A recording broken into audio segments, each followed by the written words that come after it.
Well, President Trump began taking dexamethasone on Saturday, fueling speculation that his condition is worse than his doctors say. Dexamethasone is a type of steroid used to treat conditions like severe allergies and asthma. It's also used in the treatment of certain types of cancer.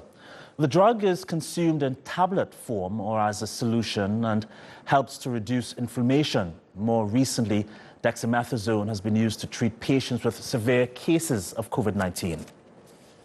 Well, to discuss this further, Dr. Bharat Pankania is senior clinical lecturer at University of Exeter Medical School. He joins us now from Bath in the UK. Doctor, it's a pleasure having you on. All right, so dexamethasone also works, I understand, by reducing inflammation in and around the lungs and is not recommended for mild illness because in some cases it can make the infection worse by helping the virus replicate. Do you believe the president is sicker than his doctors are letting on? This is a very confusing picture coming from the United States.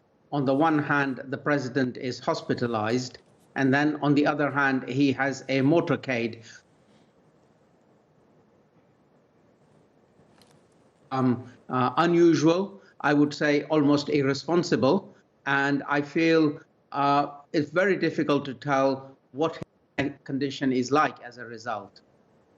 All right, so Trump has received 3 different types of serious medications, according to his doctors, including remdesivir, which I understand is a 5-day course that's supposed to be administered in the hospital. So his age, weight, gender, the need for oxygen and steroids, and his history of a mild heart condition are very worrying based on the statistics.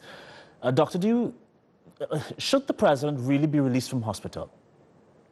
No, not. But even if he is or isn't, what he shouldn't be doing is having a little motorcade going out of his room to, to do what he was just doing in your report a few seconds ago.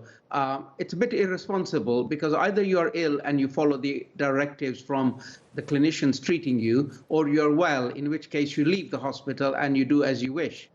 There is always the temptation, and I can see this temptation here, because he is the president, of over-treating the president. So we use dexamethasone when you need oxygen support.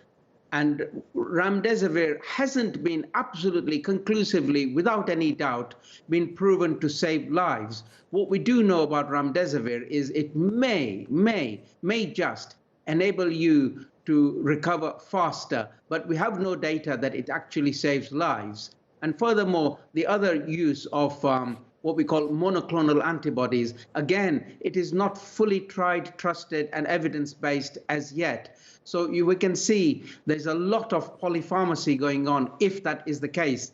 What is actually happening, we will never know, probably. Well, COVID-19 in some cases is quite unpredictable. If you were President Trump's physician, how long would you recommend he remain admitted to hospital? Well, look, at least during the duration of the infection, and we know that from the point of being infected to having the infection, it's 10 days.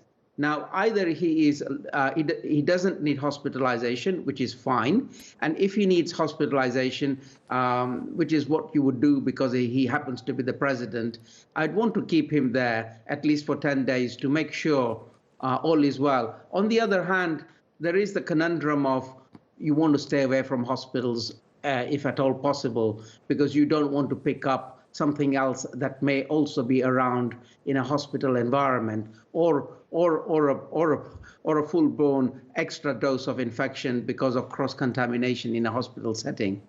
Dr. Pankania, it's a pleasure having you as usual. Thank you for that.